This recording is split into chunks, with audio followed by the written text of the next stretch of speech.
Morning, ladies and gentlemen, and welcome to the second and rather sadly final day of the virtual Freeform Festival here online.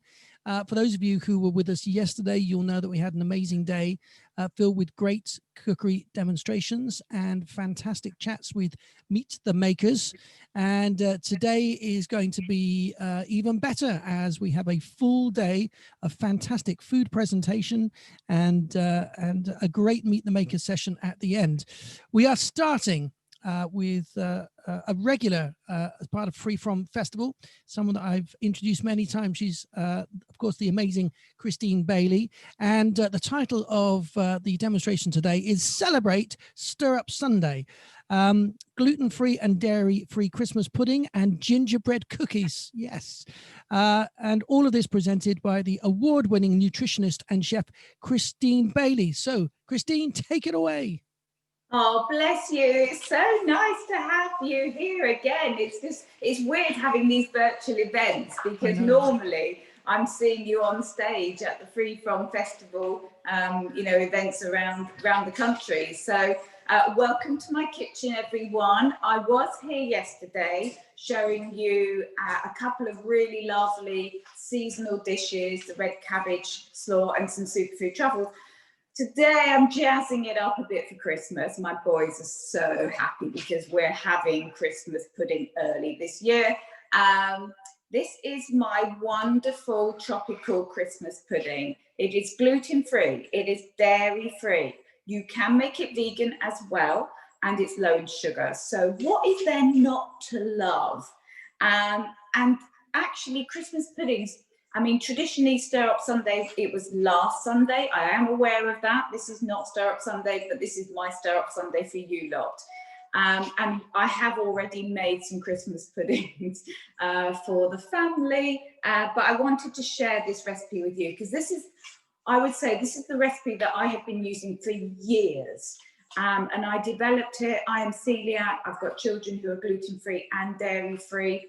And so this is actually the recipe that we have every year and we never get sick of it. So I want to show you how easy it is to make your own Christmas pudding. Don't buy it, make it yourself because it really doesn't take very long. And then you're just asking either your steam oven or the hob to do the hard work. So let me get started. I'm going to move this out the way. And also just to say, if you are new to baking, gluten-free, and you want to ask me any questions, please just type in the chat box because I can help with any of your festive dilemmas. Now, the one thing, and by the way, these recipes will be on my website, so you will be able to access them. The one thing you do need to think about is doing something in advance, and that is preparing your fruit and soaking it. So it's just like you would make your Christmas cake. You need to think 12, 24 hours ahead. And what I've got in here, I'm going to show you, is I've got dried chopped up mango. Now, when you get mango, when it's dried, it's really quite chewy. You don't want that in a cake or a Christmas pudding. So what I do is I chop it up into small bite-sized pieces. So these are a little bit big. With just scissors, just chop them up, place them in a bowl with the rest of the fruit, which is often a lot softer. And then we're going to add the juice and zest of 2 large oranges. And if you want, which we do, a couple of tablespoons of brandy or something similar. And then you're just going to cover it. I use my these are old hairnets that I get when I stay at hotels. Clean film will do. And then you just let it sit at room temperature for 12, 24 hours. You could leave it for longer, but that will then allow all that moisture to soak and also for particularly the mango to really swell up and soften. So let me just tell you what else I've got in here. So I've got, and it's pretty much equal quantities of these fruits. I've got here the dried mango. I've got prunes. I really like the sweetness and the softness of prunes. Chopped up apricots, cranberries, and then some plump sultanas, that could be raisins, you could use mixed fruit. So a nice selection. I love using the mango. It just adds a lovely little sort of tropical style flavour to this pudding, and gives it a little bit more lightness, because Christmas pudding is heavy, you know. Now this won't have any suet in, which was often traditional. This is a much lighter version. So once you've allowed your fruit to soak, give it a really good stir, and you will see there's no liquid coming out of this. It's soaked it all up really nicely. Now, to keep it dairy-free, we're using just a small amount of either a dairy-free spread, or you could use coconut oil. You do not need to melt it, just leave it at room temperature so it's lovely and soft.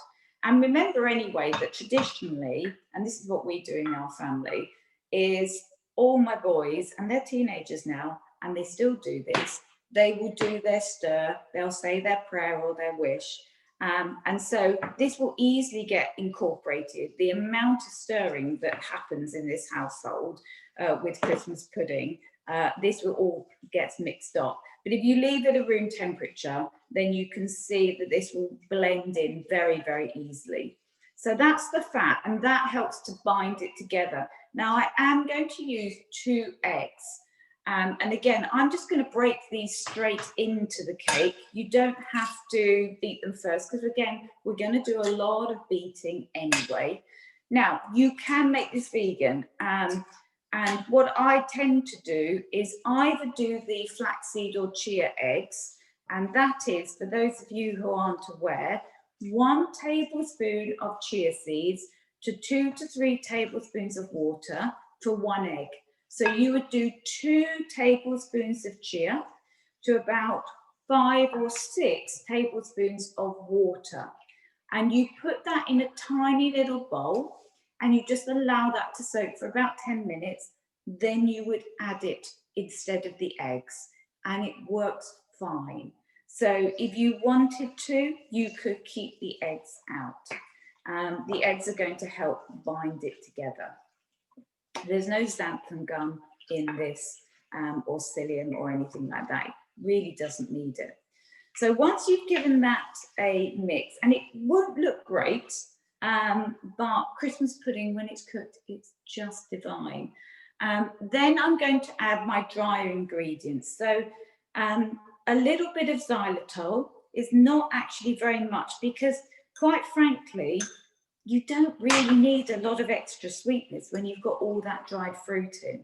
Sometimes I might also grate in an apple in this recipe as well, but the xylitol just gives it a little bit of extra sweetness. And then to help bind, in here I've got a small amount of self-raising gluten-free flour. You could use rice flour, which is also very light as well. It needs to be very light. And if you don't have self-raising, or you're using rice flour, I would suggest you add just a teaspoon of baking powder as well, just to keep it light. It's not that it's going to rise a lot, but it just keeps it nice and light. And that's going to stir in. And then, and this might seem a little bit strange, but it works really well, gluten-free breadcrumbs. I just make my own. If you can, prepare these a day in advance, just so they're a little bit dry.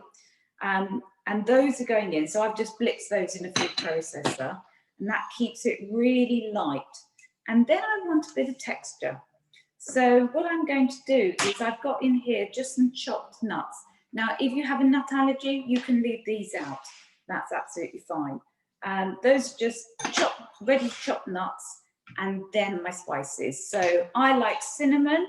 I like a lot of cinnamon, and I like mixed spice. Sometimes I also add some nutmeg as well.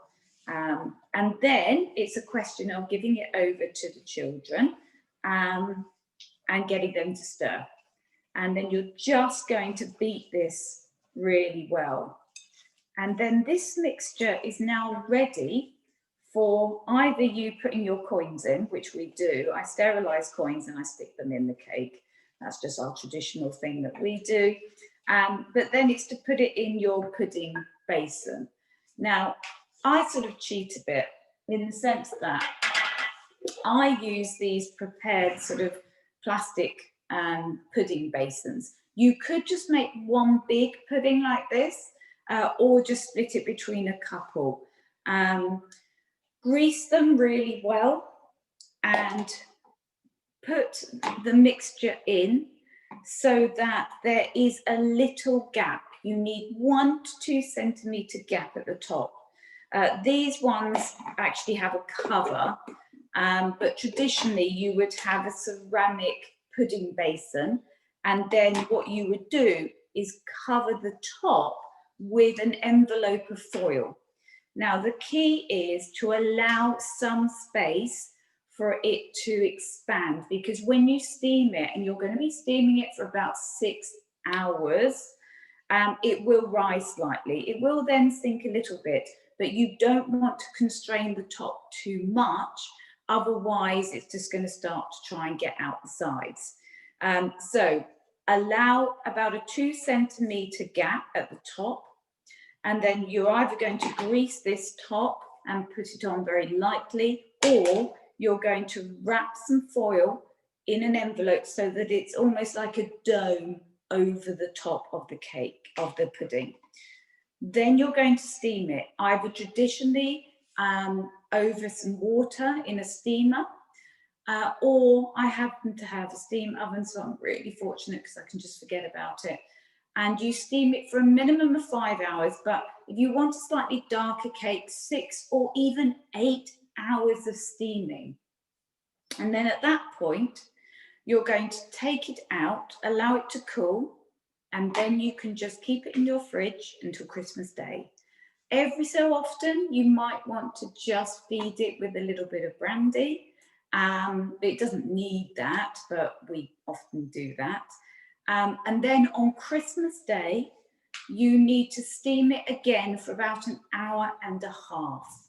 An hour will probably be fine until it's piping hot, and then it will tip out onto your plate, ready for your brandy and everything else. So that is how easy it is. And what might be useful is if I just show you the sort of, here's the one that I made earlier. So I steamed this a couple of hours ago, just because I wanted to be able to show you the finished version. And Chris, I wonder if you want to just do a little quick close-up, and I'll just cut a piece just so you can see what it looks like inside. But this is such an easy recipe. And like I said, this recipe will be on the website. So I just want to cut down like that. And can you just see all that lovely juicy fruit? And you can see how well it's holding together as a gluten-free, dairy-free cake, or pudding rather. It's not breaking apart. It's not crumbly. It really firms and very lovely and moist, and just holds together really, really well. So that's my Christmas pudding. I'm just going to hand back over to you while I just clear up, just in case there's any questions about that, or Christmas cooking generally. Absolutely, Christine. We actually had 2 questions from Jill came in during that. First question was, do you need to avoid mango with sulfur dioxide? And the second was, could you steam it in a slow cooker? So answer questions. Some people are very sensitive to sulfites. Often that's due to some genetic detoxification issues or molybdenum issues. Some people, particularly if they're asthmatic, can often suffer with sulfites. So all dried fruit, not just mango, but all dried fruits, will often come either organic, and they will often be unsulfured, or they'll come traditionally sulfured. So it's really up to the individual. If you feel that you're sensitive to sulfur, then always go for the organic versions.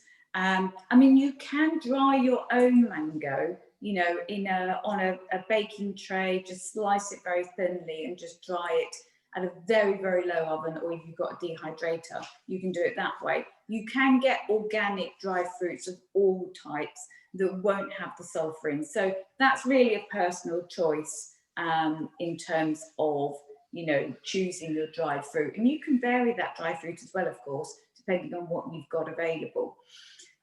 Slow cooker, I've never tried doing it in a slow cooker, but quite frankly, I wouldn't see why not. As long as there is circulation and you're getting a good, you know, temperature, as in you're steaming, then there's no reason why it couldn't fit into a slow cooker. I mean, traditionally, a lot of people would, you know, just steam it for hours, or, you know, and that's a very similar process. So I don't see why not. I haven't tried it, but let me know if you do, and let me know how you get on. Fantastic answers, Christine. Whilst you're getting set up for the next part, which I believe is gingerbread cookies. Yeah. What are these some of the biggest challenges for a Christmas menu, or are there other things that are difficult at this time of year? Yeah, that's a very good question. I mean, you know, I've been celiac for over 20 years. So when you've been gluten-free or dairy-free or whatever for such a long time, everything's very natural. But when you're new to this, or when you've just been, you know, just diagnosed, then often it is the baking products that are more tricky. So I will make my own gluten-free pastry, so I can make minced pies, for example. I make my own Christmas cake. And there's also the hiddens. So you've got to be really careful, even if you're home baking, that say, for example, you're going out and you're buying shop-bought mincemeat, some of it may contain wheat. So you've just got to be really mindful about some of these hidden products that might contain gluten, barley, wheat, whatever. That means you just have to be a little bit more savvy. But I would say it's often the baking things that are more tricky. If you think about it, the traditional Christmas meal, which is turkey, veg, maybe some roasties or whatever, generally speaking, those should be gluten-free, dairy-free. You've got to be sometimes careful if you're not making your own roasties and you're buying them frozen, because sometimes the cut potatoes are tossed in a wheat flour to make them crispy, and they wouldn't be suitable. But a lot of supermarkets now, you know, they are very conscious of keeping things gluten-free. Maybe the other things would be things like the pigs in blankets, because some of the sausages will have fillers in there, which will be gluten. But I always find it's the sweet treats that are more problematic, particularly if you're going to someone else's and they sort of forget that you are gluten-free, and all they've got is a whole tray of Christmas cookies that, quite frankly, you can't touch at all. So yeah, I think it's more the baking issues. And of course, from a health perspective as well, I like doing my own, because then I can monitor exactly what's in it and optimize ingredients just to keep the nourishment up and the sugar content down. So you can still make things, particularly for children, that are not necessarily going to give them such a sugar rush, because there's going to be a lot of that anyway over Christmas. So gingerbread men, very, very easy. You know, these lovely little cookies really don't take very long at all to make. And of course, you don't have to make gingerbread men. It could be star cookies. It could be whatever you want. And what's really nice about this is such an easy recipe that you could just let the kids get on with it. And again, they can get much more involved in the festivities and get it ready for Christmas. So you do need some cling film. One of the things that you will find when you are doing a lot of baking gluten-free, whether it's pastry, whether it's certain cookies, is that one of the best ways of rolling things out is to use sheets of cling. Or you can use greaseproof papers as well. But what you don't want is to overflour things, because the gluten, because it's gluten-free, is not there, and it can dry out and flake and crumble. So let me show you my foolproof recipe. Now I am going to stick the mixture into a food processor. You can do it by hand. You can also use a hand whisk or beater as well. So again, if you want the kids involved in all of it and you don't want to use a food processor, you can. This will just make it easier to show you. So let's look at the dry ingredients. So I mentioned that I like to try and optimize the nutrients a little bit more. So in here, I've got ground almonds. I've actually got about 200 grams of ground almonds, just the regular ones that you buy in the shops, not almond flour, just ground almonds. That's going to provide me with more protein, more fiber, slow releasing carbs, healthy fats, so that I'm already reducing that sugar rush that often children will experience. And then we're going to have about 100 grams of a flour. Now, I often will use sorghum flour, which may be new to a lot of people. You don't have to. You could just use a regular gluten-free plain flour, not self-raising, plain instead. But there's a couple of options if you want to experiment. Sorghum flour has a mild, nutty flavour.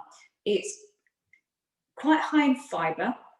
It's slower releasing. So again, you're not going to get those sugar spurts.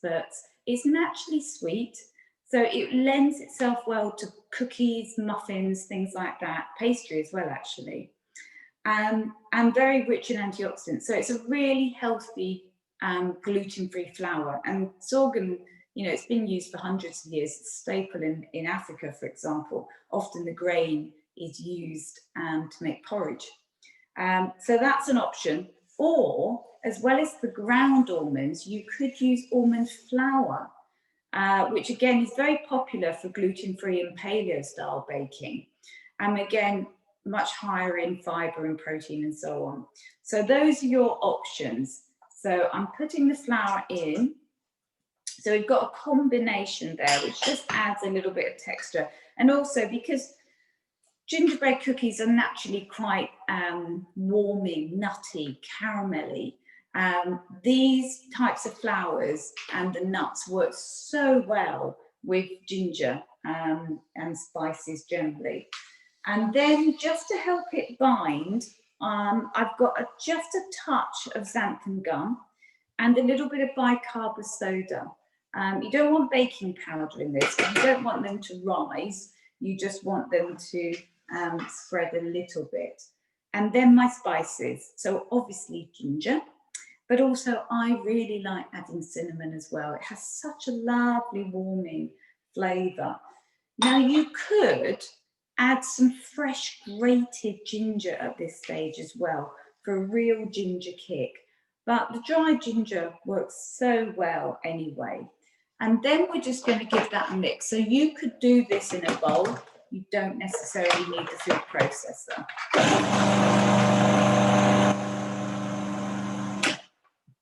So just a quick blitz.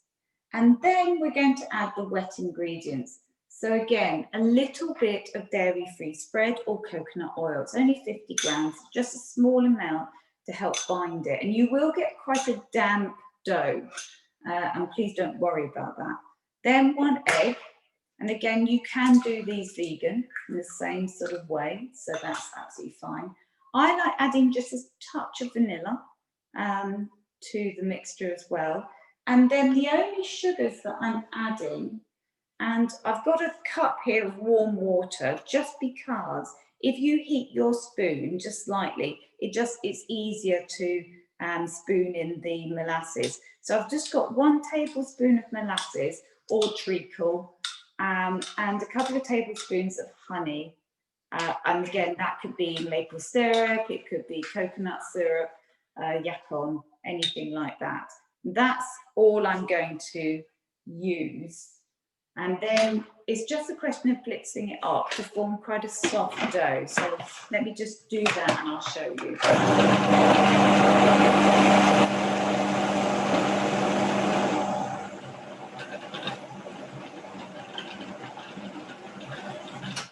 And that's the advantage of the food processor, in that very quickly you have a ball of dough all ready for you. Now it will be damp, so please don't worry. I'm just going to move the food processor so that you can see. This is where you would actually chill it. So normally, and obviously I won't do that today, normally it's a good idea at this stage just to get a little bit of gluten-free plain flour or the sorghum if you're using it, just to dust your dough on there, because it will be a bit sticky, which it should be, so please don't worry. Just dust it very lightly, and then at this stage, normally what I would actually do is just cover it with cling and chill. Now I'm not going to do that. I'm going to show you how I roll it out. So it will be a little bit softer than normal, but I just want to show you how to make them. So cling film on your surface. Now sometimes what I do, and I will do it today just because it's obviously hasn't had that chilling, just scatter a small amount of flour on there. And then I'll just take a half of this dough, just so I can show you. You can see how lovely and rich that is. Flatten it with your hands, it's just easier to start rolling. And actually you don't really need to roll very much. And then you're going to put another piece on top. Now, if you don't want to use cling, you could use a greaseproof paper instead. And you want them to be probably around about a couple of centimetres, maybe 1.5 centimetres thick. So just very gently roll. It's very forgiving, so you can go backwards and forwards however you want. So again, if you've got children, it doesn't really matter, because you can then use all the trimmings, bring them back together as a dough, and then re-roll it. So it's one of these lovely recipes that, you know, you don't have to worry about it drying out or flaking or anything. Chris, do you want to just do a quick close-up for me? And then I've got my lovely gingerbread cookie cutters. Thank you, Chris. So can you see that lovely ginger colour? Just so lovely. So these I actually got from Lakeland, but I mean, there's loads of these cutters. And normally, because it is quite sticky, it actually makes it so easy to place on your baking tray, because it normally comes out with the cooking cutter. And then I'm just going to place them on a lined baking tray. So just drop them in like so. And then those are going to be baked in the oven for only 8 to 10 minutes. That's really kind. Thank you, Chris. You don't need it very long. Now, when they come out, they will still be quite soft. So let them sit on the baking tray for about 5 minutes, and then place them on a cooling rack. And then if you want to, you can then decorate them. I just want to show you. So I've cut a few out, and then you can just squidge the cookie dough back together again and re-roll. And it's perfectly great without it flaking or breaking apart. It's a really such a simple dough, low in sugar, high in fibre, high in protein. And also, say for example, you think, oh, I can't bother to make any more now. You can just put this wrapped in plain in your fridge for 3 or 4 days, and then bring it back to room temperature, otherwise it will be quite hard. And then you can just roll them out again. The other thing that I will often do is, once I've cooked them, allow them to cool on the tray, then put them on the rack. Don't ice them, just put them in the freezer. So open freeze, put them in the freezer, then you can take them out. You might want to, if they're a little bit damp, just, you know, reheat them for a couple of minutes in the oven just to dry out. But generally speaking, I don't find they need that. And then when they're back at room temperature, then you can decorate them ready for Christmas Day. So this is something that you could do now, even if you aren't planning to eat them. These will be eaten by my boys today, I know. but then you could get ahead. So you could be putting some of these things in the freezer ready for Christmas Day. And then just finally, one thing to mention is that this is a great recipe for making cookies that hang on the tree. If you want to do that, before they go in the oven, you get a cocktail stick, or I actually use a chopstick. We eat a lot of sushi here, so chopsticks, and stick a hole, I mean, I would do this quite near the top, in the cookie before it's baked. Then put it in the oven, bake it at the normal time, and when it comes out, just re-put your skewer back into that hole just to make sure it hasn't sealed off. And then you've got a hole that you can then thread and then put on the Christmas tree as well. So that's my recipe, is my gingerbread men cookies.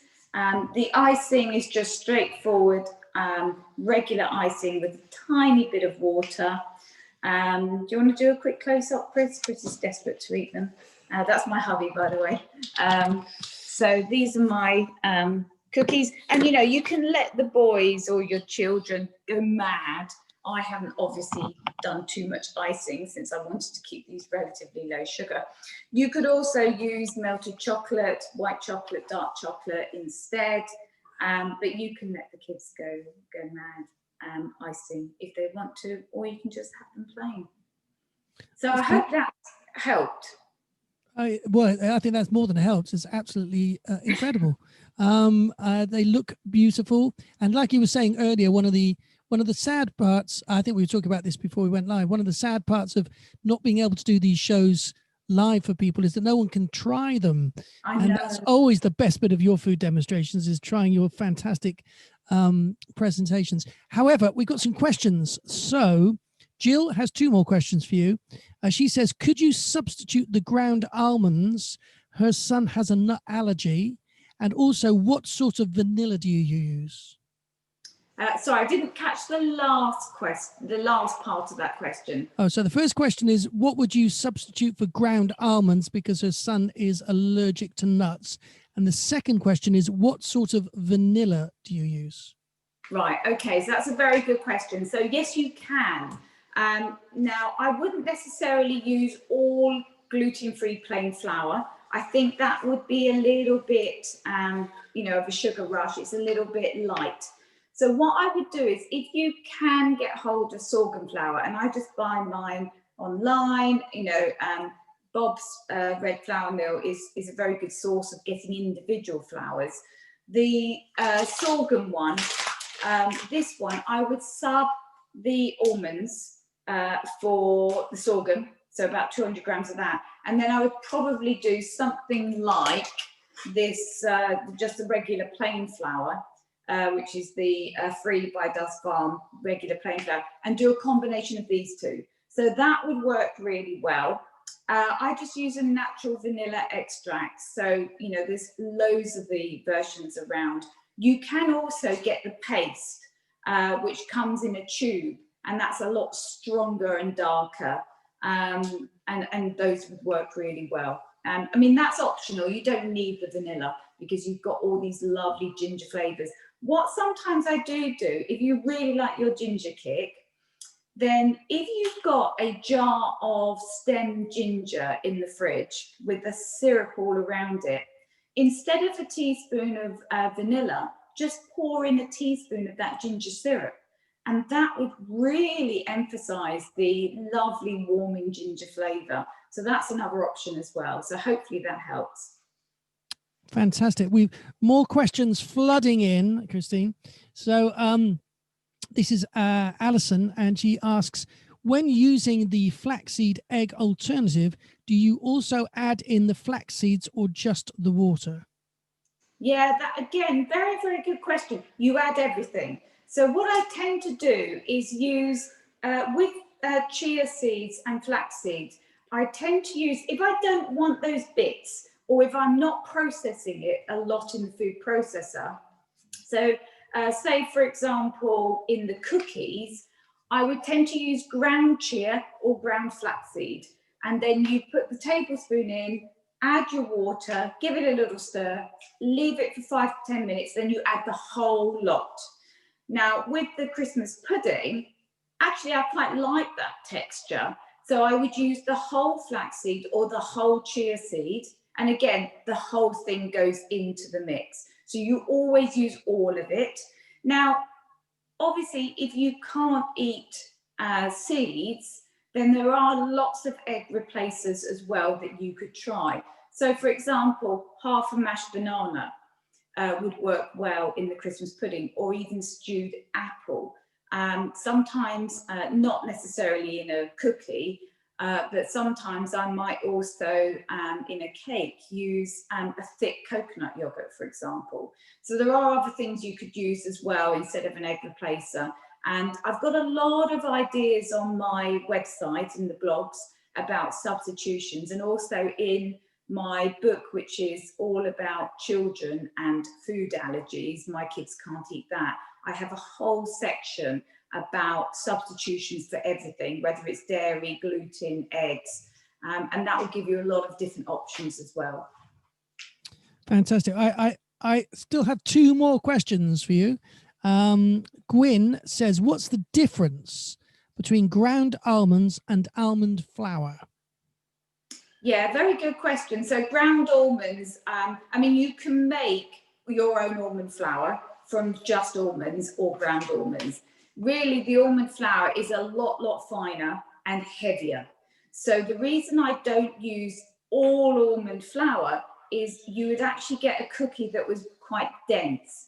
By using ground almonds, it's a lot lighter because it hasn't been so finely processed. So obviously, you could get your ground almonds if you can't get almond flour and just blitz them, especially if you've got something like a Vitamix or something very high powered. You can make up your own flours from all types of nuts, to be honest. But the almond flour tends to be a lot heavier, more dense, and therefore you generally use less. I would say if you are going to use almond flour, then it's more tricky not to have the egg, because a bit like coconut flour, it requires more moisture. So you might find that either you have to add just a teaspoon or a tablespoon of dairy-free milk or something, just to keep the mixture moist, particularly if you are not using an egg in the recipe. But that's why I use the combination. Fantastic. And finally, Jill asks one last question. She says, where's the best place to get sorghum flour from? So you can buy sorghum flour online. There's a lot of really good wholesalers online. Bob's Red Flour Mill is very good. I'm not sure if Allison's now sell it. They were certainly doing some gluten-free mixes. You may also even get it on Holland & Barrett online, and obviously there's a lot of organic wholesalers as well. Another great place where I get a lot of my gluten-free flours is Shipton Mill. Direct, you can buy a whole range of their flours, and they are all certified gluten-free. So that's another great option as well.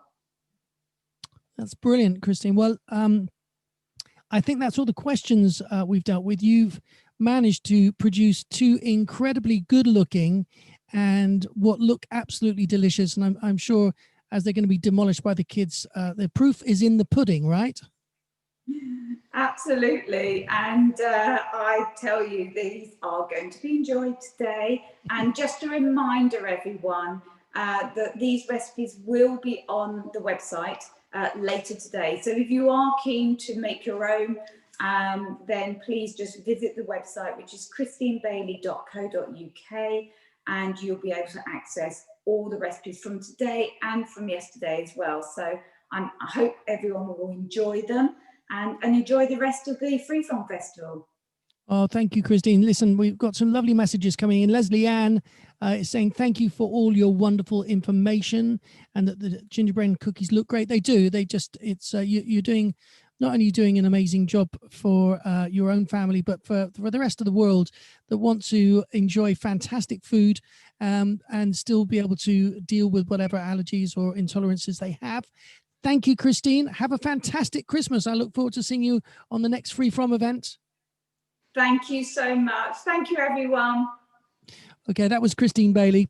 Now, we're going to have some music, as is traditional with the Free From Festival when it's in its live mode. We always used to have some live music performance during the day.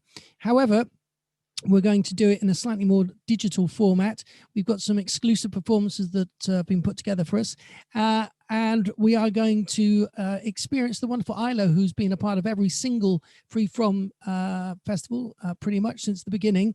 And then after that, we're going to take a short break, and then we will return at 12:30 with making gluten-free and vegan cinnamon buns and a discussion about gluten-free flour with Vicky Montague. So I'm going to hand over to Ilo now to perform for you, and then I will see you back here at 12:30.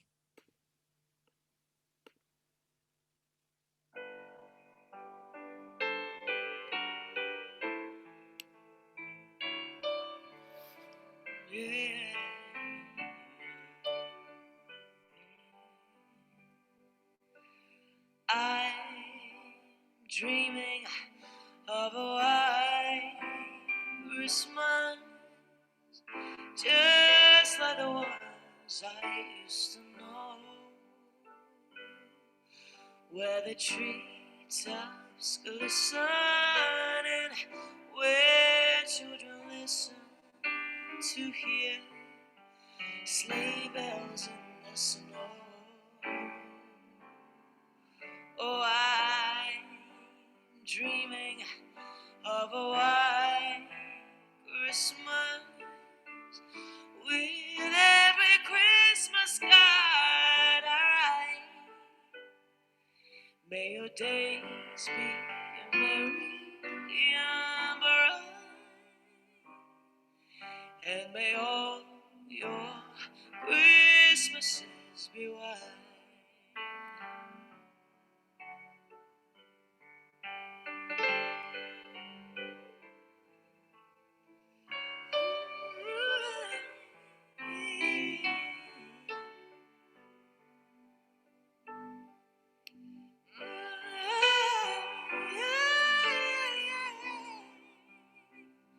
I'm dreaming of,